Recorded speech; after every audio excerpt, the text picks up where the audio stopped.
welcome to Chatting with Simi. My name is Bangoshe Simisola and I am your host. On this show, we talk about everything and anything that has to do with relationship. And today, I'll be discussing a topic, how to differentiate between a toxic relationship and a healthy one. Discussing this topic with me is my very friend, Roland Simeon. Hey Roland, how are you doing today? Very well, thank you, Simi. How is it going? It's going very well so far, thank God. You look good. Thank you very much, and you too. Thank you. Okay, so straight to the business. Alright. When you hear the word relationship, what comes to your mind? Okay, the first thing that comes to my mind when I hear the word relationship, I know that it's a bond between two or more persons, a togetherness kind of thing. That's the first thing that comes to my mind. It cannot be called a relationship if it's just with a particular person. It has to be with two or more persons, a brother to a sister, a father to a mother, a wife to a husband, that kind of thing. That's what a relationship means to me. Okay, good. So let's talk about the male-female relationship. Exactly. Okay, so when a male and a female are in a relationship, I believe it's for benefits, probably to get married or something. You understand what I'm trying to say? Exactly. Okay, so as a guy, how do you differentiate between a relationship that is healthy and one that is toxic? Alright, to differentiate between a relationship that is healthy and a toxic one, I think it's just the direct opposite of what they are. If it's either it's healthy or it's toxic. So just to know what a toxic relationship means, you have to know what a healthy relationship means. So I have a few points to give out as to what a healthy relationship means.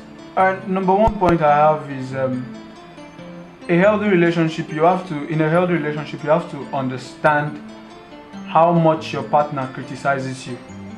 Now, criticism in such a way that criticism is not a bad thing per se, but it's important to take note how your partner criticizes you. I hope you understand, Simi. Now, this is how it goes. You have to take note, how does this guy criticize me? Does he criticize my personality? Does he criticize my looks? Is he comfortable around me? Can he show me out to the world? Can he showcase me to his family? How does he see me as a person? Does my look affect him? Does my personality affect him? How often does he criticize my good works or my bad works? If I cook and the food is salty, how does he tell me that the food is salty? So these are ways to checkmate a healthy relationship. Number 2 point, it's important to know who you run to for emotional support. For example, when a girl or a boy has a problem in a relationship, probably in school or at work or in her immediate family, who is the first person she runs to for advice, for help? Who is the first person she talks to? Who is the first person she wants to relate how she feels to?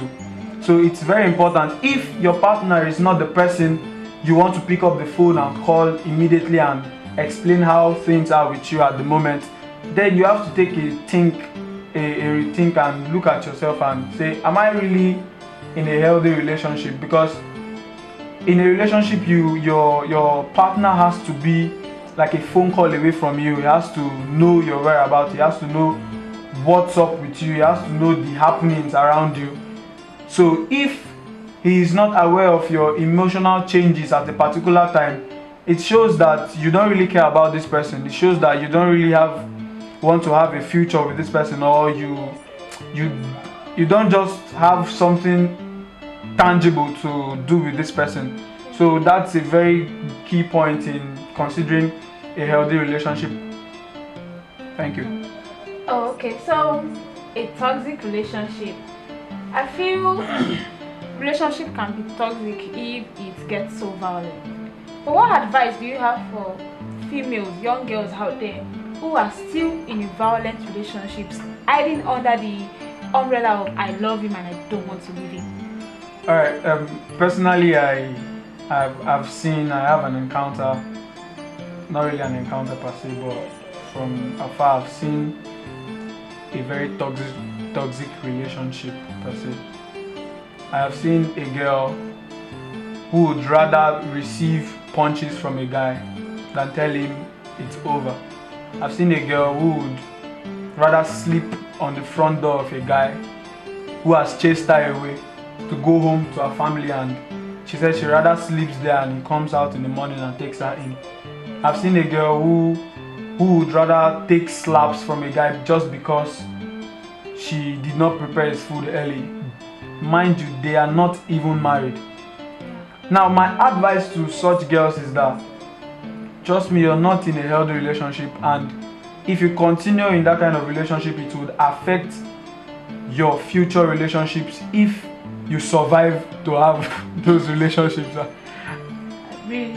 Okay, so what advice do you have for the guys who always beat up their girlfriends, or especially those who are so insecure? Do you understand? Insecurity kills the relationship. Yes, So what exactly. advice do you have for such guys?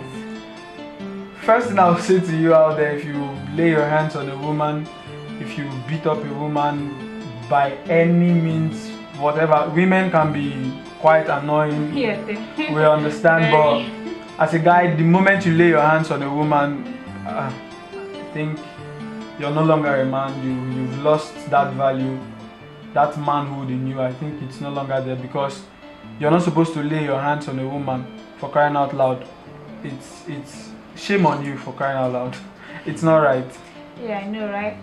So guys, you've heard it from Roland. Please, I would like to encourage you, women out there, ladies out there, if you're in a relationship and it is not healthy, I think my advice to you is for you to leave. Because if you keep on insisting, you keep on persisting, you keep on enduring, and then you finally end up marrying that guy, bet it with me, is going to kill you one day. So you have to leave that relationship as fast and as possible to avoid any scandal.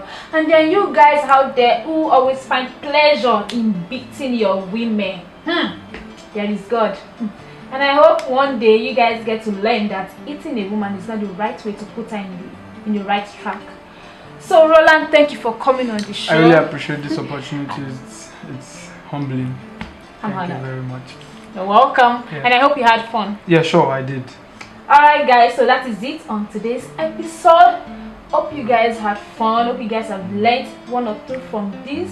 You can also join the conversation at Chatting with Simi.